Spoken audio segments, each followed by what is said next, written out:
Welcome back to the channel where once again we're off to the Netherlands, a trip my family and I make a few times a year to visit relatives.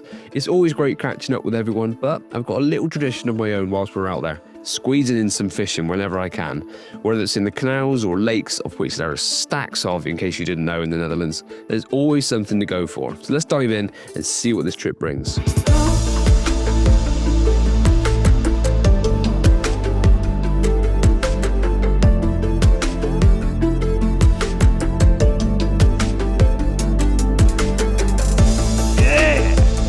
There we go.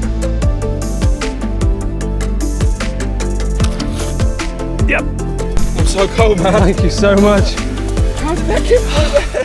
All of that's to come, but to start with, I headed out with my pike rod with a few different lures. After visiting the local tackle shop where I picked up some of the local hotspots to try, I headed out full of confidence. However, as it seems to be the case for me when it comes to lure fishing, I cast and cast and cast some more with nothing to show for it. The final location I tried on day one though was a small marina just off the River Vaal in Nijmegen. Flinging the little perch jig about was my last ditch attempt at a bite, but you guessed it, nothing. At least the sunset over the city made up for it. Maybe tomorrow's trip will be a bit more productive. Early the next morning, I made the hour-and-a-half drive to Tom's Creek Fishery in Lelystad to meet up with Matt Tomsett and his friend for the day, where we would be targeting sturgeon.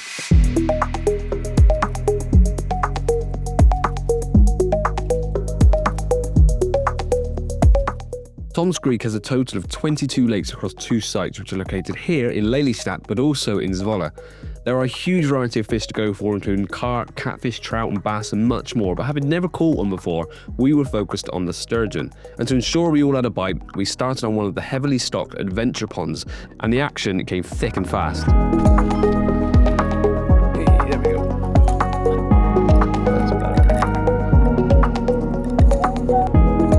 Don't want to stop. Thank you, but it doesn't count. Unfortunately, my very first sturgeon was foul hooked, so I couldn't count it, but there was so much action, it really didn't matter.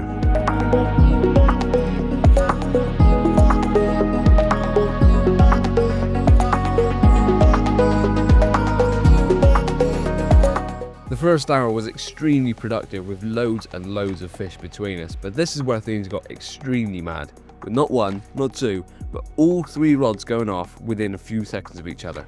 Oh, oh, oh. Yeah! There we go.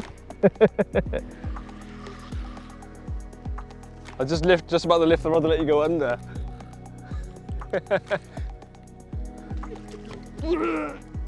God, these nets are so heavy. Right, there's yours in. I've never netted someone else's fish whilst playing one myself before. 3 for 3. There we go. All right, we all fitting in? Happy day. What a mental couple of minutes. In triple run. I was going to let the side down, but then thankfully mine went off. Pulled it out the bag. I think I landed yours whilst playing mine. Absolute madness. Let's continue the fun, and hopefully some bigger ones later. Biggest one I've ever had out of this lake. This is fish number 15 in about an hour.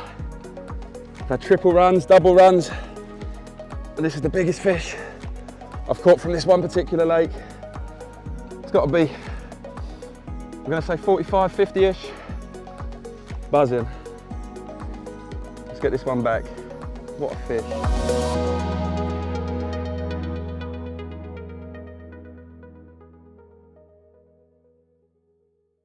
For the next hour or so, I watched Matt and Steve repeatedly catch whilst my float, well, it did what it always does, stayed still, but I was holding out for Monster Creek to bag a whacker.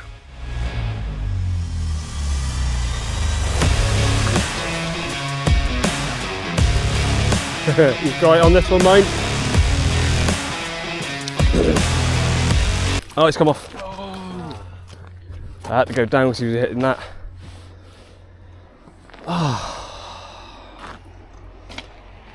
I did see it, and it wasn't. It's probably the size of the one, the big one you had in the other one. Yeah. For sake. It just suddenly barreled down the side there. We got to be quicker bringing the rods in.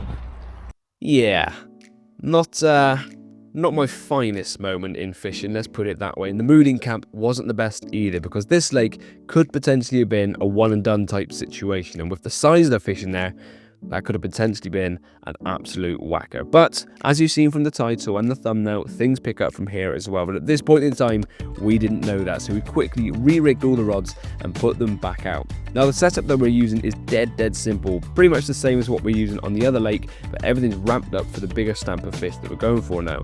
So you've got a float, which is running on the line, but has a rubber stopper to set the depth at the top of it, and then another rubber stopper to stop the float from going too far down as well. Beyond that, it's a little running ledger weight to help pin things down to the bottom, and that is then ended off with a short hook link of heavy duty mono, big old hook, and a dead bait that sits on the bottom. Because there was 3 of us there, we had 6 rods between us to ping back out. All we had to do was sit and wait for one of those floats to bob under. It's worth noting at this point as well that all the tackle and bait and things that we're using on this session you can buy and rent on site. So if you're planning on going fishing in the Netherlands but can't fit it in your car like me, this is the perfect place to go to get you fishing by yourself or with the family. Not only that, they have a food delivery service which we enjoyed right here. Thankfully, just after we finished the food, another float went under. This was it. Oh, there we go. Oh, just a big swirl. Good. Thank you. I just saw a big swirl right in front of it. Whose turn is it? Yours. Sure? We'll bring in all the other rods. Yeah, ease off.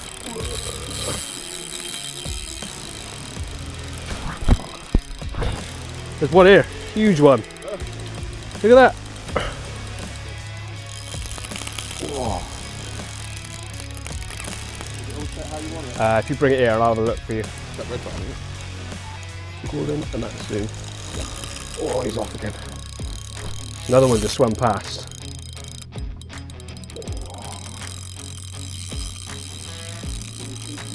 Yeah, it could well be. Well, not could well be. I've seen the size of them in here. So I've not done much to camera yet today because it's been all action on the first lake. We've moved up onto what's known as Monster Creek here, and unfortunately the first bite after being here, 15 minutes, I lost. But Matt and Steve have been very courteous, although actually we didn't check if you were okay with this, Steve, having this bite as well. So the second bite, the rod has been handed to me again, which I feel very happy. I'm going to have to follow this fish. Whilst this fish takes another blistering run that I just cannot stop, it's worth noting that there's another giveaway involved in this video. Matt Tomsett, who's in this video and runs Carp Life Competitions, has offered up for grabs £1,000 worth of tackles to give away, which are going to break down into one winner of £500 and 2 winners of £250. And how do you get your hands on that, I hear you say? Well, keep watching the video and I'll let you know. Back to this fish. Well, at least it waited till after we finished our food. Yeah, you said it was going to happen when we were eating. Which, may I add, if you do ever come here, the food, oh nice. But this is where I lost the last one, so I'm going to pay a bit of attention now. That speaks volumes when what you got to land the fish in looks like a 5-a-side net. I've never walked 4 Great Danes at once before, but I'm guessing this is what it's like. You kind of go where they want to go. I mean, it's just flat rod of me there.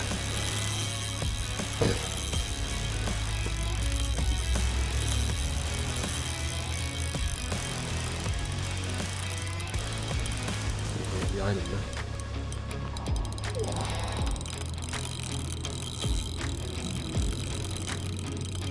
It's just different playing something this powerful because it's not sporadic like a feisty carp. Take a big run. This is just like, I'm going this direction, you just hold on. You can't do anything about it.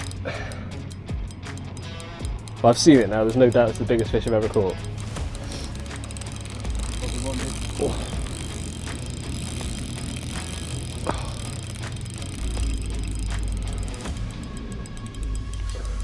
Oh, he's right down there, I'm going to have to follow him. You got it. Lapse concentration then, I was like, actually, he's gone further this time. There he is.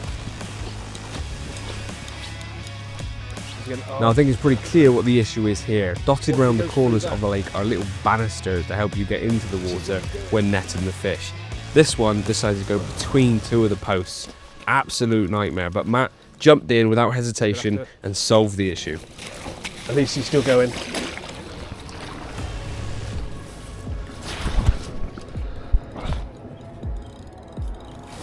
deep here, man. Oh, if you can. Got it. Yeah. Well done, thanks for that. Oh. Yeah. By this point, we're approaching 15 minutes in the fight, and as you can see, it's taking me around the lake whether I like it or not. You just cannot stop the sheer power of this fish. If he goes over it, what if he goes under?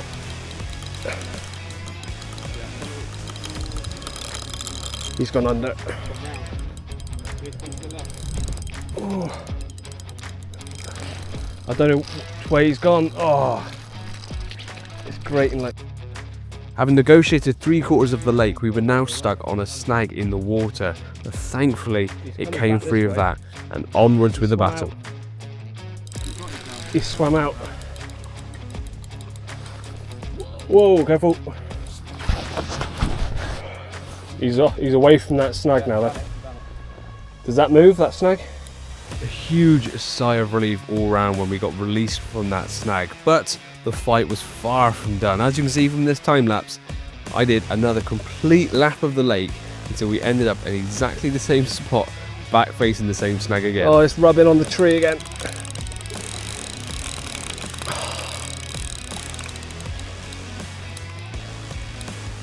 He's gone over it, I think. But my line, I don't have a clue. Is he? Yeah, he's come off. Oh.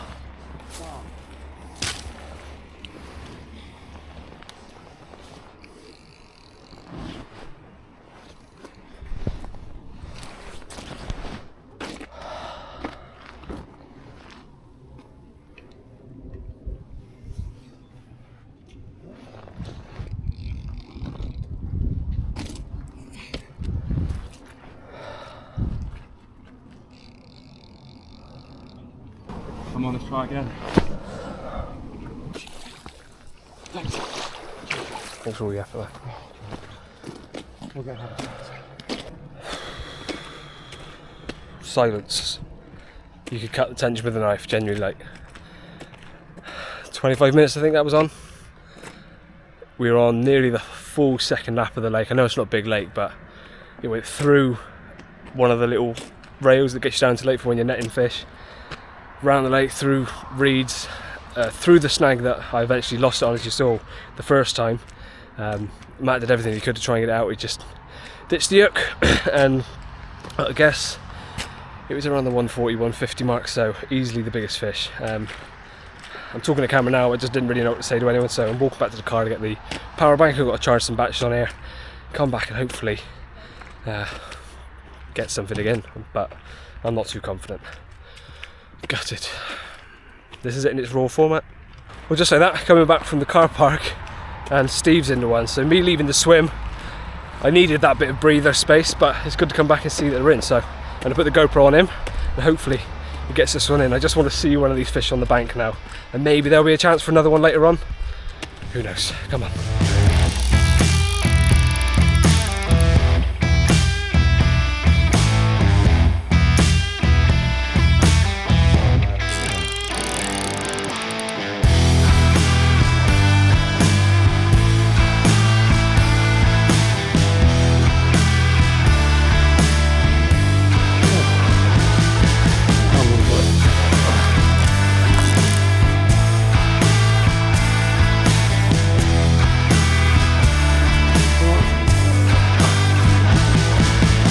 Yeah. Come on! Yes. Come on. Oh! Good work. You know, I thought the hook come off. He rolled all the way around I it. thought the hook was coming off, man. Oh. 3, 2, 1. Here we go. Stephen's second time fishing. Second time I've done it again. The first time he came, he had a 150. Second trip, what do you reckon? 110? Something like that. 110, 115. Never know, but what a fish, eh? Well done, mate. Smashed it. Ready to get it back?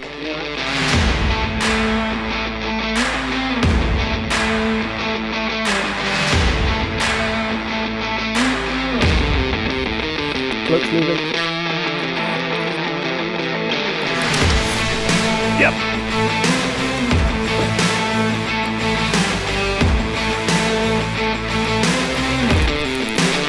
get the rods in.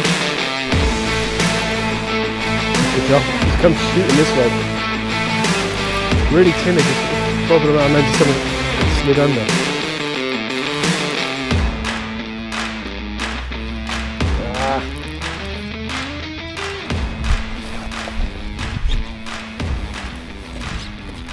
No. Oh, you twat! Oh. I did call it a twat, maybe that helped. We've not got long left until it's dark, really. Steve's just had one of, what did we say, around the 110 mark? And thankfully, Matt's let me have a third attempt. Please stay on. We've seen it as well. It nearly done me around the little post just over here. And it wasn't as big as the one I lost, but I don't care. This could be £20. It'd feel like a victory after this afternoon. Whoa, wedge none back there as well. I think it's the line's wrapped round him now. Yeah. He did a few twists. Yeah. Oh, there it is. My tiny little bicep.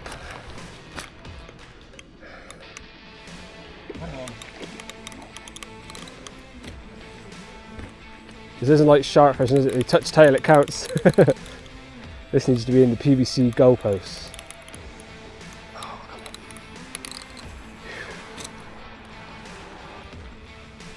Oh!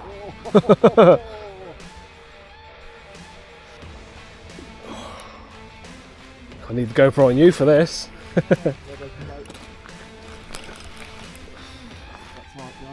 Sorry. Keep it tight. Come on.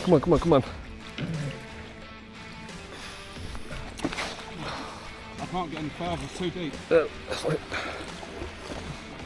Oh, he's caught on the rope. Right, it's the other side of it now. Come on. I keep someone hold that cage. Go on, Matt. Yeah! Come on, John! Oh no, he's out, he's gone out! He's gone through the net. No way. You're going to have to handle it in now. How is that possible? What have I stood in? Because I'm going to have to suddenly go slack, aren't I? Ah. Oh, it's come off my end. Oh, mate. This is not good.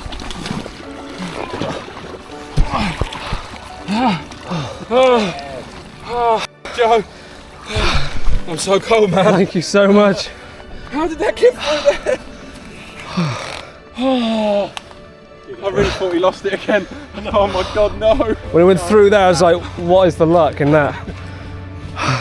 Imagine if that's how you lost it. Oh, man. Oh, Joe, you smashed it, mate. Well done, buddy. That was great. We should have known he's a escape artist after that little trick. Did the hook come out when it did that, by the way? Because it suddenly pinged and went slack my end. Oh no, he's still hooked. Ready?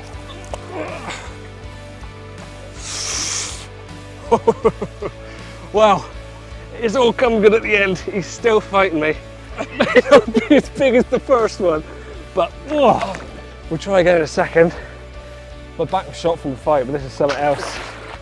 What did you guess it at before we try and lift it again? I'm going to say around 130. 130. 125, 130. I'm covered in the leeches now. Now my previous biggest fish, of course, completely different species of carp, was 46 pounds, so. Well done with your PB, mate.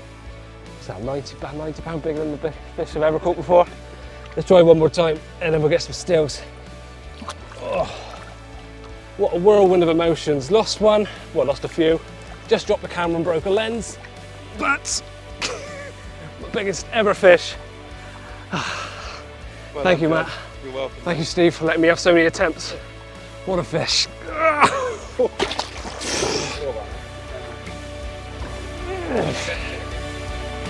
Yeah.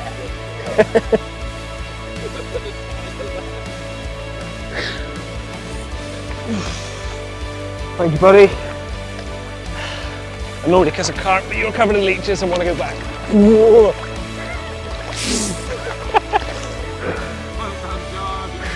And he has gone back to where he tried to do me. Come on, buddy.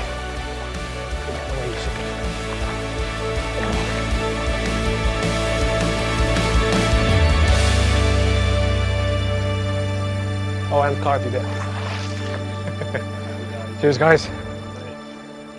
And if that doesn't sum up why we absolutely love fishing, I don't know what would. Massive thank you to Matt, not only for putting on this trip, but for going above and beyond when trying to land those massive sturgeon. Memories made for a lifetime, and my biggest ever capture to date. Oh yeah, and to get involved in the competition that Matt's putting on, simply like, subscribe, and comment below. Merry Christmas all.